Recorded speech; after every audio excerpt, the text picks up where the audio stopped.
La carte conceptuelle.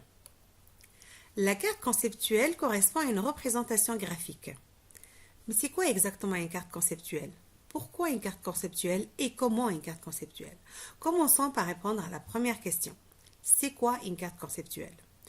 Ça correspond à un outil pour organiser et représenter graphiquement les connaissances et les relations entre ces connaissances.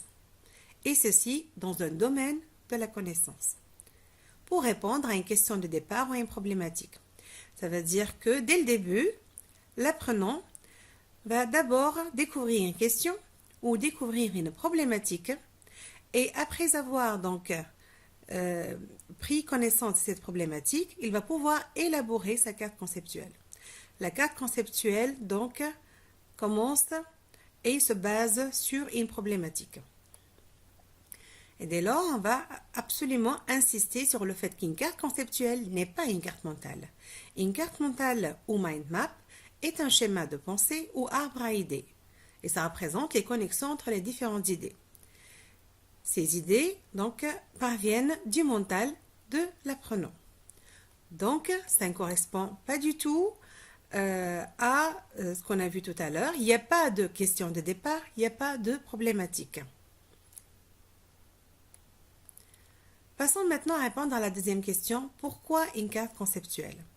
Une carte conceptuelle sert à rendre explicite une base de connaissances dans un domaine, par rapport à une tâche ou relativement à une problématique, et à établir les relations entre les composants de cette base. La carte conceptuelle peut favoriser plusieurs bénéfices. D'abord, un apprentissage signifiant, avec la compréhension des liens entre les idées. Une aide à la structuration des connaissances, puisque lorsque l'apprenant va élaborer sa carte conceptuelle, il va pouvoir organiser ses idées, donc pouvoir comprendre mieux un sujet. Et ceci, bien sûr, va pouvoir favoriser la concentration grâce à une lecture active et exigeante, puisqu'il doit s'approfondir et il doit mettre des liens entre les différentes idées.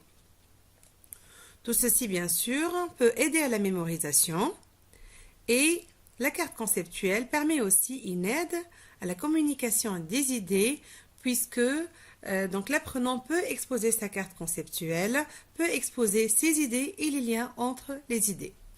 Donc, la carte conceptuelle présente plusieurs bénéfices pour l'apprenant. Mais il faut savoir qu'il n'y a pas qu'un bénéfice pour l'apprenant. Il y a un double bénéfice, et pour l'apprenant et pour le formateur. La carte conceptuelle permet à l'apprenant de verbaliser ses connaissances dans un domaine particulier et donc de découvrir ses lacunes sur certains aspects. Ça veut dire quoi?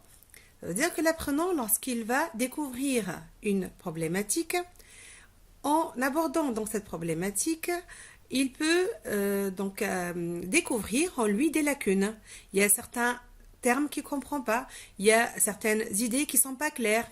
Le lien entre les idées, il n'arrive pas tellement à l'identifier. Et donc cette découverte de lacunes va stimuler en lui un besoin d'auto-formation pour colmater ces lacunes.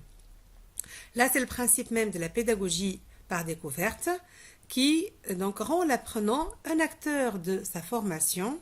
Et là aussi, c'est vraiment la méthode de pédagogie active qui va permettre à l'apprenant de découvrir ses lacunes, d'identifier ses propres besoins d'auto-formation, donc d'être motivé, de faire cet auto-apprentissage, de s'autocritiquer et bien sûr d'élaborer une pensée réflexive qui va lui permettre de penser différemment, d'agir différemment pour une évolution et pour l'acquisition de l'autonomie et l'acquisition des compétences.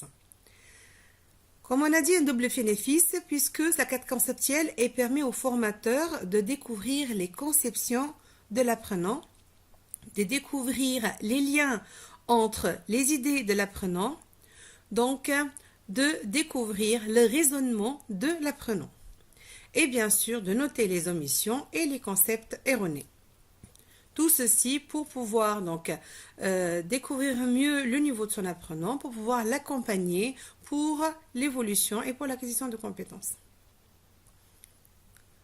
Donc voilà, avec ceci, on a répondu à la question c'est quoi et pourquoi. Maintenant, on va répondre à la question comment. D'abord, comment réaliser une carte conceptuelle? Au fait, ça se fait à partir de la problématique de départ. Il y aura une représentation d'un ensemble de concepts, des concepts qui sont tirés à partir de la problématique de départ. Et ces concepts sont reliés entre eux par des liens explicites. Et tout ceci permettra une organisation hiérarchique de l'ensemble des éléments.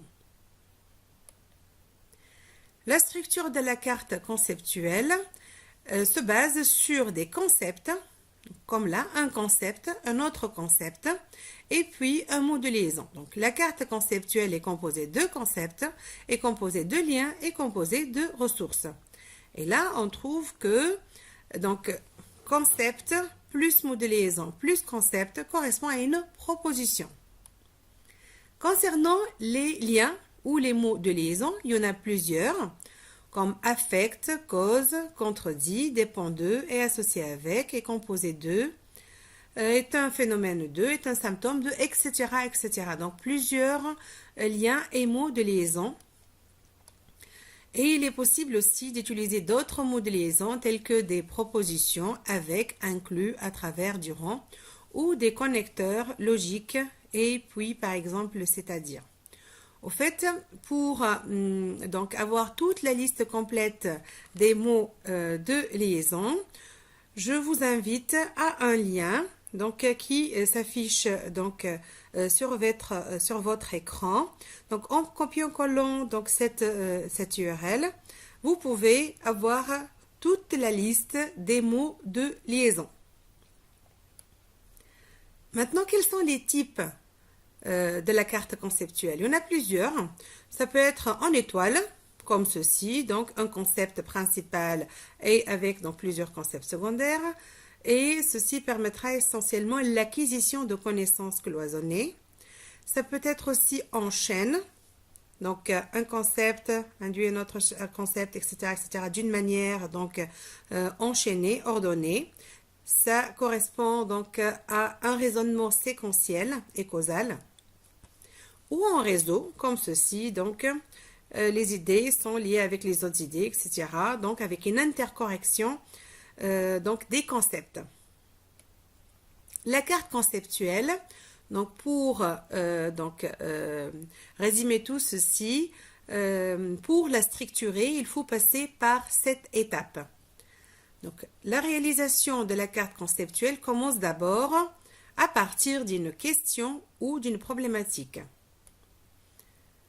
Secondairement, on va sélectionner les concepts à inclure. Troisièmement, hiérarchiser ces concepts. Quels sont les concepts principaux? Quels sont les concepts secondaires? Quatrièmement, relier les concepts avec des flèches. Cinquièmement, spécifier les liens pour chacune des flèches. Comme on a dit, il y a plusieurs mots de liaison à partir du lien URL que je vous ai montré. Sixième étape et l'avant-dernière, compléter avec donc ces lectures, puisque lors de l'élaboration de cette carte conceptuelle, il y aura une découverte de lacunes, besoin d'auto-formation. Donc, l'apprenant va pouvoir lire des ressources et donc améliorer sa carte conceptuelle et la compléter grâce à ces lectures. Donc, et dernière étape, bien sûr, réajuster les liens et la disposition des concepts au fur et à mesure de la progression. Donc voilà, là, on a répondu à la question comment réaliser une carte conceptuelle. Et il y a une quatrième et dernière question, c'est comment évaluer une carte conceptuelle. Puisqu'une carte conceptuelle est donc une stratégie d'apprentissage, mais ça peut être aussi un outil d'évaluation. On va évaluer d'abord les concepts en notant les concepts oubliés et les concepts erronés. On va évaluer les liens, donc la relation entre deux concepts, est-ce qu'elle est valide, est-ce qu'elle est pertinente? La hiérarchie, les concepts généraux sont détaillés par des concepts plus spécifiques. Et bien sûr, la qualité visuelle. Donc, l'évaluation de la carte conceptuelle est représentée par cette carte conceptuelle. Donc, à partir d'un concept principal, bonne carte conceptuelle. elle est dite bonne si les concepts sont bien sélectionnés, bien organisés, ont une double portée, et si les liens sont bien repérés, explicitent une nature du lien, qui peut être par causalité, donc des exemples, des attributs ou des conditions.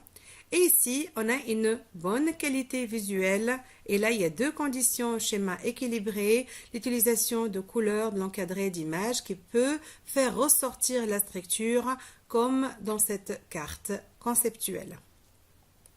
Donc voilà, là, il ne me restera que de conclure pour insister sur le fait que la carte conceptuelle permet une structuration de connaissances bien organisée, élaborée en profondeur, en permettant donc le lien entre ces connaissances. Il s'agit d'un outil pour analyser, pour clarifier, pour comprendre, pour synthétiser, pour construire et pour exposer. Comme on a dit, il permet la communication. Donc, il permet d'un passage d'un apprentissage en surface vers un apprentissage en profondeur. Merci pour votre écoute.